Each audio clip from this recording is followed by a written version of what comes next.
নববর্ষ বন্ধুরা, আমার নতুন একটি ব্লগে তোমাদের অনেক অনেক ওয়েলকাম। আর এই দেখো আমরা এখন রেডি হয়ে বেরিয়ে পড়েছি দিদির বাড়িতে। নববর্ষের সেলিব্রেশন আছে, তো এই যে আমাদের দিদি আর এদের বাড়িতেই আজকে আমাদের সেলিব্রেশন।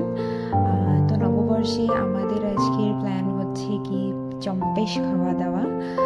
তো এখানে আমরা যারা যারা এসছি প্রত্যেকে কিছু না কিছু আমরা ডিশ বানিয়ে নিয়ে এসেছি, দিদির বাড়িতে সেলিব্রেট হবে। আর এই দেখো আমাদের ছোট্ট বারবি। এবার দেখে নেওয়া যাক মেনুতে কি কি আছে। হ্যাঁ, এই যে ইন্দ্রাণীদি এনেছে ফিশ ফ্রাই, সাথে ছিল কাসুন্দি। তো এরপরে আছে ছন্দা। তো ছন্দাও এরপরে নিয়ে এসেছিল মোমো, আর মোমোর সাথে ওদের একটা দারুণ একটা স্পাইসি সস ছিল যেটা খুবই টেস্টি ছিল। তো এই কোচবিহার থেকে। তো যেহেতু আমরা বাইরে থাকি না, সবাই যখন একসাথে গ্যাদারিং হয় কোনো গেটুগেদার, তো তখন আলাদাই ব্যাপার। আর এই যে দেখো শুভেন্দু হচ্ছে শিক্ষাঞ্জি বানিয়েছিল দাদা। তো খুবই সুন্দর একটা রিফ্রেশনার, ড্রিঙ্কটা দারুণ ছিল। তো যেটা বলছি, আমরা সবাই এত আলাদা আলাদা জায়গা থেকে এসে মিলে গেছি, এতটা বাইরে থাকার পর একটা যে হোমলি ফিলিং দিদির বাড়িতে, তো সেটা খুবই সুন্দর। এরপরে দেখো আমাদের মেন কোর্স চলে আসছে। মেন ডিশেসের মধ্যে ছিল হচ্ছে পোলাও। আচ্ছা, এবার আমাদের অঙ্কুরদা নিয়ে আসছে হচ্ছে মটন কষা, যেটা ওর বউ বানিয়েছে। এটা হচ্ছে শুভেন্দু, ওর বউ বানিয়েছে চিংড়ির মালাইকারি। আর এটা হচ্ছে সিমাই, এটা শাইনিদি বানিয়েছে। আর এই ছিল আমাদের মেন মেনু। এছাড়াও আরও কিছু কিছু সাইড ডিশেস রয়েছে, তার মধ্যে ডেজার্টের কথা তো বলে হয়নি, রসমালাই বানানো হয়েছে আর রয়েছে চাটনি। তো এই ছিল আজকে আমাদের মেনু। আর এই ছিল আমাদের সন্ধ্যের খাওয়া দাওয়া আড্ডা।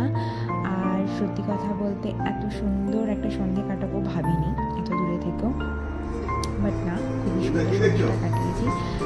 সেটা শুধুমাত্র দিদির জন্য পসিবল হয়েছে। এত সুন্দর একটা গেট টুগেদার অ্যারেঞ্জ করেছি। এই হলো দিদির রুম, ভীষণ সুন্দর ডেকোরেশন করা।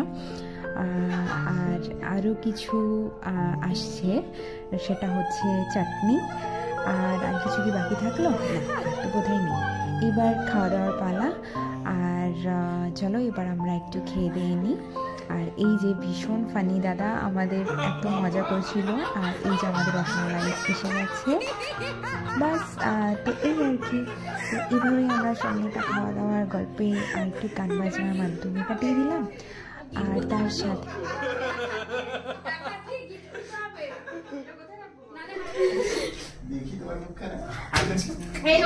জায়গা আছে, ওটাতে পোলাও নিয়ে আসছি।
এত সুন্দর একটা ব্যালকনি থাকলে ফায়ারওয়ার্কসও দেখা যায় ব্যালকনিতে বসে বসে। হ্যাঁ, যাই হোক, এটাও একটা দারুণ একটা জিনিস। আমরা সেই সময় যে ব্যালকনিতে ছিলাম, এটাও একটা ব্যাপার।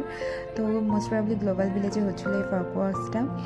আর এই দেখো শুভেন্দু আমাকে দেখাচ্ছিল যে এয়ারপোর্টটা কমপ্লিট একটা ভিউ পাওয়া যাচ্ছে। আর এদিকটা হচ্ছে বিচ, শারজা বিচটা।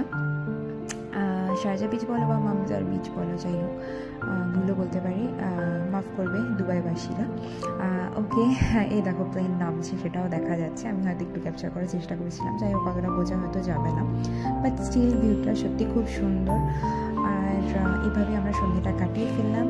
আর আমাদের চ্যানেলের ভিডিওস দেখার জন্য আমাদের চ্যানেলটি সাবস্ক্রাইব করে নিও। আর চ্যানেলটি ভালো লাগলে like share and subscribe. Thank you. Bus এবার বাড়ি ফেরার পালা, আর তার আগে সবার সাথে গ্রুপ ফি। আবারও সবাইকে জানাচ্ছি শুভ নববর্ষ। সবার নতুন বছর খুব ভালো কাটুক, আনন্দে থাকুক, সুস্থ থাকুক।